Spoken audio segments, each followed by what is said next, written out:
What's up, everybody? My name is Jake Bryan. Welcome back to the Content Creator Radio.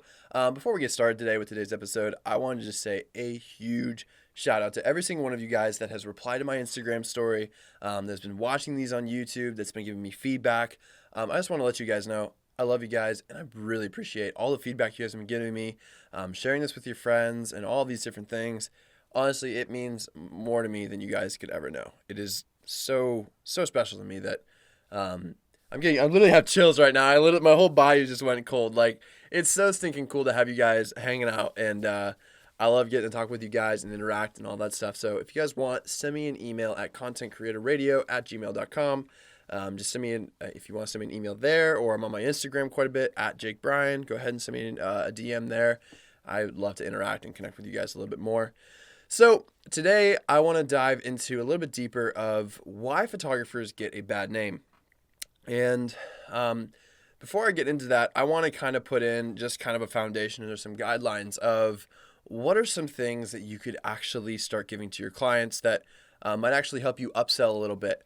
Now, I remember I was doing a shoot a while ago. I remember I needed money for a trip, and I was like, I dropped my prices super low, like lower than I ever will again. Like, I never will do that again.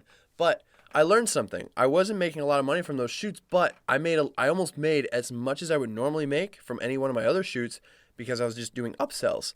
And I actually want to cover some of those upsells that I did today, to actually get my clients to actually pay me more money for things that they were getting. And it's like, it was just really easy. And they were like, yeah, of course. Like, why wouldn't I want that? Or why wouldn't I want this? And this might actually help you adjust your pricing a little bit. You might go up, you might go down.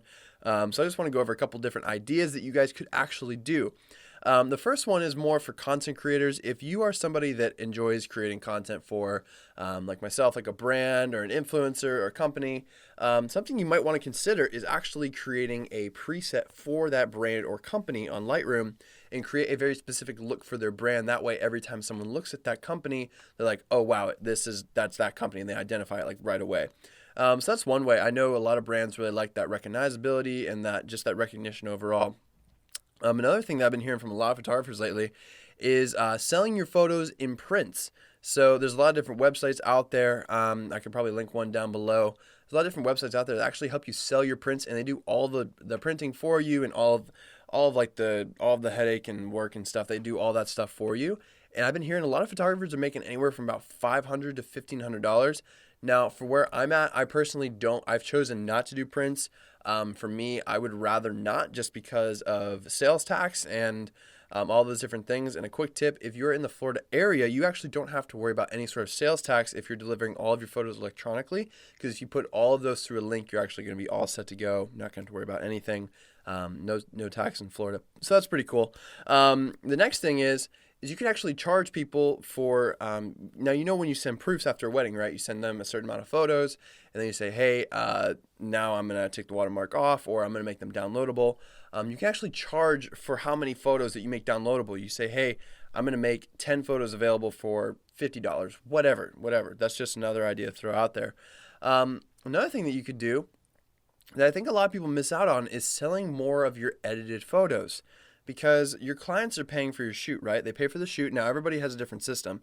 Some people pay for the shoot, and then they pay for the edits after. Sometimes it's like a whole bundle package. That's the way that I like to do it. You pay to work with me for an hour. It's a pretty expensive price, but you get edited photos as well and all those different things. But we also offer upsells. Now, those upsells would be like, hey, would you like do you want 5 photos retouched for X amount? Do you want this many photos for this amount? Or do you want 3 different edits of the same photo for this, or whatever? That's another way you guys can upsell your clients and just say, hey, we want to retouch this for you, make this look a little bit more professional for your LinkedIn profile, whatever you want to do. Another thing that people really like, now not everybody's going to jump on board with this. I get it.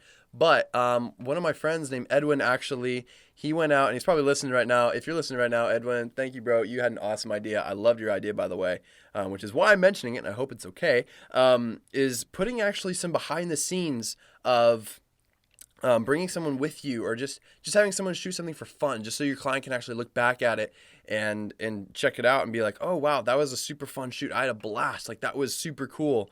So that was just another thing that I was like, wow, that was actually a really cool idea. I've seen a lot of photographers do that. I've personally done it for about 1 or 2 of my shoots now, and the clients just love being able to come back to their photos and come check them out later. So another thing that you could offer, there's 2 last things that you could offer out. There's plenty of other ways that you guys can figure it out. You guys are very creative. It's like late at night for me right now. I'm super tired. But these are all the things I could think of. So I thought of, okay, well, you could always offer another location. Sometimes I'm midway through a shoot and someone's like, hey, I kind of want to go shoot this place or this place. I'm like, okay, well, let's go shoot there. And you shoot for half of your normal rate. And they'll be like, okay, yeah. And then they'll go for it. Because sometimes if you're like, you just kind of keep stacking it, they're going to be like, okay, no. And then you kind of almost lose a sale. But if you over deliver for your clients, they're always going to want to come back to you. And then the last thing you can do is just be like, hey, if you want some extra outfits, let's do it. Just be very lenient and very easy with your client if you can. It's very situational based, but the best thing that I can tell you guys, take this serious. If you learn absolutely nothing from any of my podcasts or anything about photography, this is the one thing that I just beg you to get. If you over deliver for your clients, if you always over deliver, they will almost always come back. If you over deliver for your clients, they will almost always come back. Why? Because they can't get that offer anybody else, from anyone or anybody else. That's the whole point. You are supposed to take that blue ocean route, take the things that you know, put all those things into one big package, and then give that to your client, and then over deliver and do things that they didn't think you were even going to do. And that's just a big thing, guys. I feel like it just comes down to, if you can over deliver for your clients, really, those relationships are what keep you up. That's the clientele that will get you the best references. Like, the closest people to you are those relationships. They're not usually cold leads. Cold leads are usually just they come and they go, and they're just kind of in and out, and it's helpful, but it doesn't really help you in the long run. So y'all are probably waiting for this by now. At least I would hope so. So why do photographers have such a bad name? Now, I'm going to be I'm just going to be honest with you guys for a second. I have not always been very interested or network focused with the photographer community. And I'm going to be honest with you why. I've talked to some photographers, and one of the biggest things that I've realized is that, and I believe I've been guilty of this too. I've tried not to do this, and I've really tried my best not to. But I've talked to some photographers, and it comes across as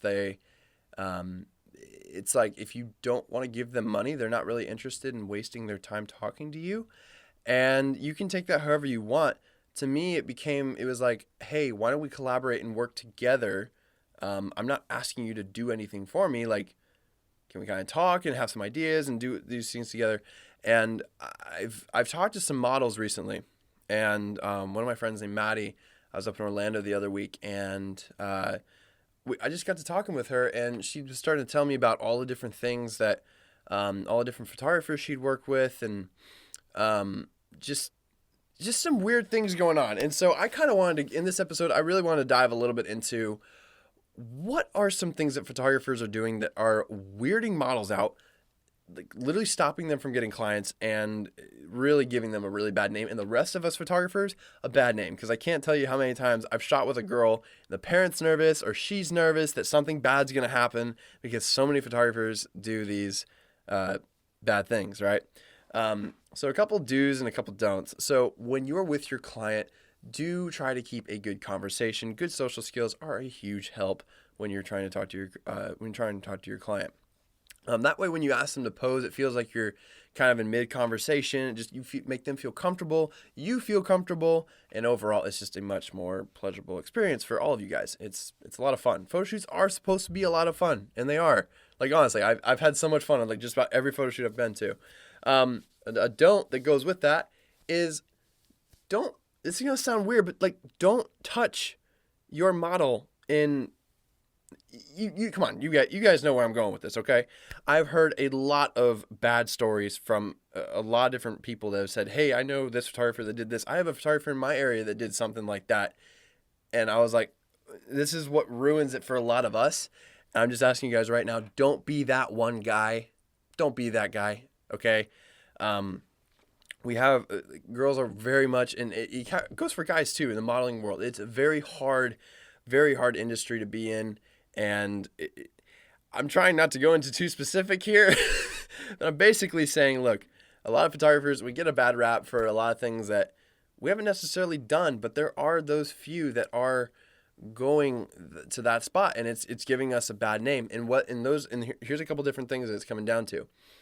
One, it's not treating people with respect when you should be able to give people respect and just say, hey, if someone asks to collaborate with you, just nicely say no. I feel like I'm teaching table manners, but it's one of those things where it's like, hey, come on, guys. I think we need a reminder. Me too. Everybody needs to hear the same thing. But it's just a good refresh to be like, hey, we're all equal level here, guys. We are the same people as everybody else. We have different jobs. We have different roles. Models are just as important as we are. So I think that would just be a good place to put that on the playing field, I guess. So let's see. A couple do's that it comes down to photography. Do over deliver for your clients. That is one thing that I would definitely say you have to do. Over deliver, like I said before. Another thing would be when you come to your shoots, get there early. You get early to a shoot, a client will say, hey, this person's reliable. I can come back to them, and if I have them for a wedding or I need them for another venue, it's going to be easy because they're early. And if you're a reliable photographer, this is way more important than most of you guys realize. Some of you guys don't even realize how important being just a reliable person is, because a lot of photographers, I've had photographers that are like, hey, you want to shoot? And we're like, yeah, let's go shoot. And then the day of, I wake up, I'm in the location, and they're not there. I don't work with those people. I will not work with them again because they're not reliable. And that's how a lot of clients are going to be the same way. Because with a lot of photography jobs, a lot of them for the most part is going to be kind of a one and done kind of deal where you kind of get the job and then it's gone. And then sometimes you get them back. It just kind of depends on the situation. But the biggest thing that I can tell you guys is just honestly over deliver and be reliable. Those are just some of the do's and don'ts. And I was going to kind of go into a little bit more of why photographers get a bad name. But I think one of the things that I would rather capitalize on is, instead of talking about why photographers get a bad name, what are some things that models do like when we are working with them? What are some things that that we could be doing to keep our shoots more upbeat, more fun, more energetic, more exciting, So the first thing, have some music at your shoot. Have some fun with it. Like, get a playlist, put it together, and be like, all right, let's get a speaker going, get some music going, get it grooving a little bit, come on, get a little bit of something like this and something like that. Come on, you know what I mean? So spice it up a little bit. Have some fun with it. Have a good conversation going. When you're working with your model, another really good thing to keep the positive vibes going, it's really important to not insult your client. Models really think it's really helpful when you don't just be like, well, for the most part, they're like, don't say like, no, that looks bad, or no, that's ugly, or whatever. They don't need to hear that. Just take the photo and then say, hey, how about we try this? Okay, great. Let's try this, or let's try that. If you do all those different things, you'll actually notice a difference in the way that the person acts and the way that their poses come out. They actually come out a lot more relaxed when you're a much more positive person and you're just like easier going about those certain things. It's way easier for them to just be able to kind of keep up with you and then keep that good vibe going and all those different things. So that's another big part. And when it comes to just shooting with your client, when it comes to wrapping up the shoot, just say, hey, we got a couple more minutes left. Let's grab a couple more shots and let's throw in some things here and there. The biggest thing, you don't want to make your client feel rushed in these different little things, because the biggest thing, guys, is experiences. Okay. Experiences is the key. This is what we were talking about with photography. A photo shoot is an experience. Okay. An experience in the 21st century. One of the biggest things that we are like a huge fanatic of is experiences. If we experience something great, we probably want to experience it again, right? And so if you create a photo shoot experience that is fun, that's like exciting and like it's fun for the client, that makes them remember, hey, that was a really fun experience. I want to go do that again with that person. And they're most likely willing to pay your costs again for all of just for feeling that experience. And I think for some of you guys, you're going to be like, okay, that's cool. And then some of you guys are going to be like, oh my gosh, I just found out the missing key. And then you're going to go kill it. And then your next photo shoot is going to be super fun. And yeah. So I'm going to keep it like that, a little short and sweet today. But I hope that helped you guys. If you guys would like to hear me talk about some different topics, and if you guys know of some other just some cool things that you want to hear talked about on the show, certain people, like I said, go ahead and send me a DM at Jake Bryan. I would love to. I'd screenshot when you guys send me stuff. I screenshot it, and then I'm like, all right, they want to hear about it. Let's go talk about it on the show. Let's do it. We had Jeremy in last week. Should we have Jeremy in again? Let me know down in the comments if you're watching on YouTube. Should we have Jeremy on the podcast again? Good question. Anyways, my name has been... Whoa. I'm going to keep that in. That was bad. All right, let's just be honest here. I screwed up. All right, cool. All right. That has been the Content Creator Radio. My name is Jake Bryan, and I will see you guys in the next episode. Peace.